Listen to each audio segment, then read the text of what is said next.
another, we will do something for this inevitable feeling that we have being far from your family.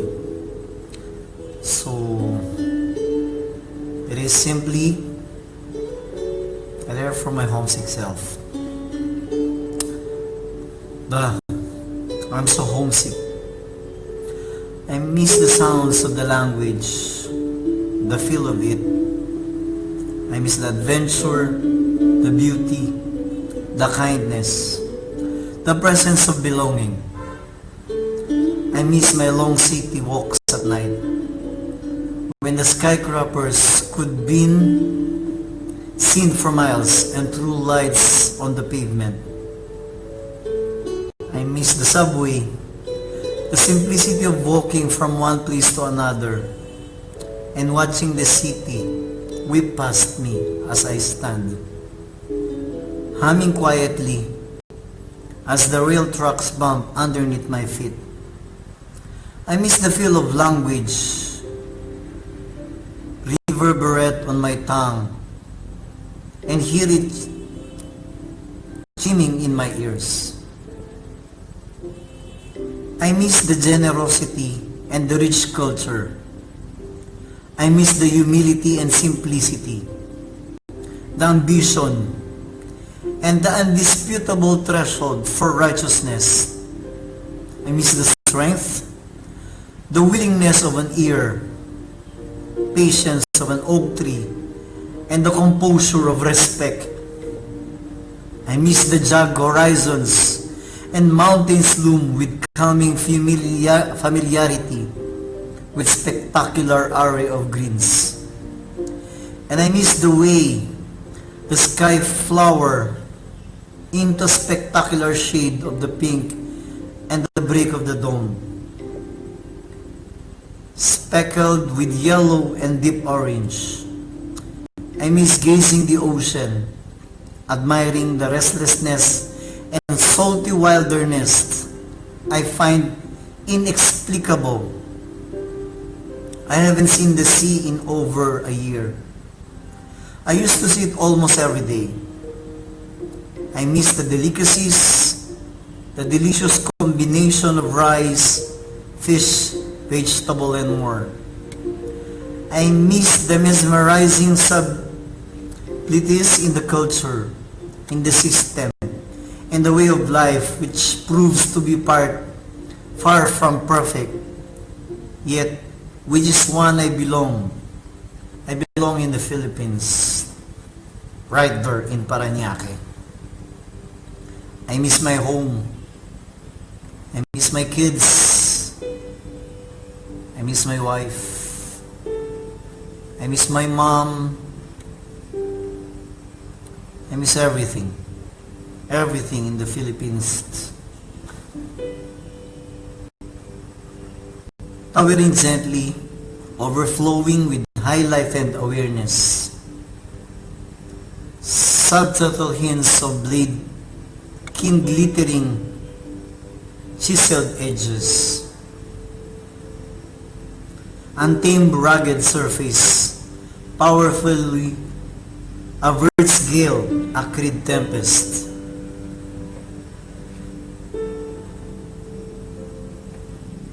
Yeah, thank you, Sir Onsumo. My greatest critic will be Dr. Rodita for my grammar. What's up, Sir Onsumo? Okay, I'll just continue. Hey, Mr. Jo Maria Casiano. Sounds like a priest. Priest agad? Di ba pwedeng homesick lang? So Marie, happy Valentine with your wife. I simply, miss my wife also and my kids. So Marie, hi. My spirit soars with ear one glass of fine majestic presence, replete with reminiscent seasons steer, and beg the time tender mercies to house the cleansing leaves of dusk, of autumn, and arbor portraits and give birth to a crystal snow, cascading peripherically in winter, which melding into spring then begs on the bluff to cover. It's not paramount to scale high, aloft fine peaks in escalation. For small sheer glances stamped forever with imperial impressions. And though I've traveled round and savored the nature varied essence, none can compare the evergreen laced in a spans of nuances. My breath is gone and shan't return till shadow casting. I stand and look upon the time, hallowed faced, the Rocky Mountains. Speeding down paths I never knew it existed. My troubled mind and troubled heart always had you for my company. I could have died in your arms. I was at home finally, when I was close enough to your heart that I could hear its beat. Yes, I miss you, my dear wife, Jenny. It seems the odd that I have to stay away, that your arms are shielded around the very heart I helped mend, which was as much yours as mine, that I never look back my heart from your bosom, where it will always stay. And though I may become bitter, or I may try and erase from my head, you will always be there. Like a meteorite on earth, you hit me at full speed, right down to my core. I was changed in ways I couldn't have imagined possible. I'm homesick now. I tried you in other people. I tried building new homes, but I buried my heart near yours. That is where it will always stay. I could have died in your arms. I was at home finally. Yes, Jenny, I miss you. Hi, Insan Queen Balaya, nag-emote lang. Pagbigyan mo na ako. Hi, Sister Lani, pagbigyan nyo na ako. Homesick lang. Salamat sa mga viewers ko na sumusuporta sa pagiging homesick ko. Yes, thank you very much for supporting me in the time of trouble, in the time of feeling that you're alone, in the time that no one's beside you. I have these viewers, you guys, who always support me and help me regain my dignity, my respect for myself. I wish all, guys. Home is where Filipino people hack their wares at the top of their lungs. As you press on every side by the crush of people feeling the lanes of that night market. Home is where crazy Filipino roam the hills in short with jacket in hand. In case of the fickle, whether changes his mind or they wander too far into the land of perpetual fog and myths. Home is whatever you are, or at least that's what home used to be. But since you've gone away, my heart is 1,000 pieces. Home needs a whole heart, and mine isn't anymore. So every day I'm homesick for a place that will never be.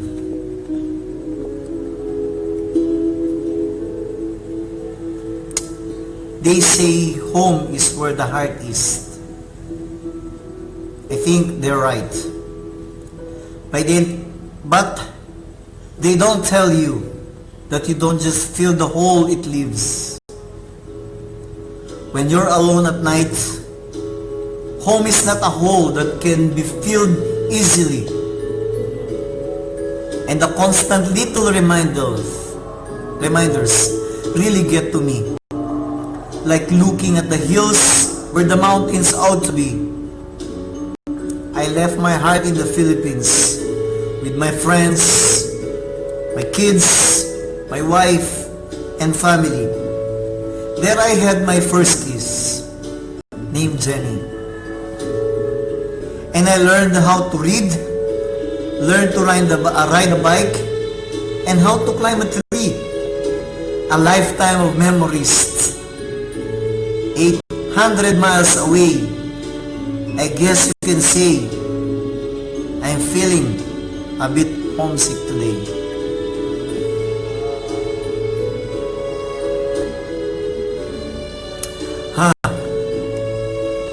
It's very hard. It's very difficult.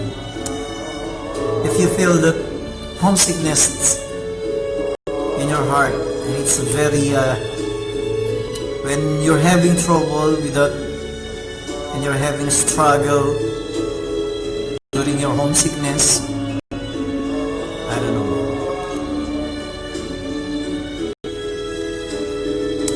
Why I always wonder by Reina. Because I feel the holes of homesickness in my heart with memories of new places. During the long weekend, so I don't have to think about the nostalgic smells on my mother's cooking, the sound of my brothers, the nephew running around, the chatter of my sisters, and even the smell of the smoke of my kapitbahay in Santa Rita. I'm homesick.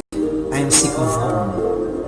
Homesick is my own home because home isn't a place. It's the feeling of belongingness and those who made me feel so alive, so far away. Homesick in my own town where I was born and raised. Homesick for the people that I love, for the people I wish I had stayed. When you break up, when you say goodbye to someone, you lie in bed with every night, homesick for arms that don't want to hold you anymore. Your eyes are lost on your wonder holes, looking for the smile. Your stomach lunges when you see them laughing and smiling and being okay. And when you see that happy the other person will. And that is hell. How I feel right recently. I'm just homesick.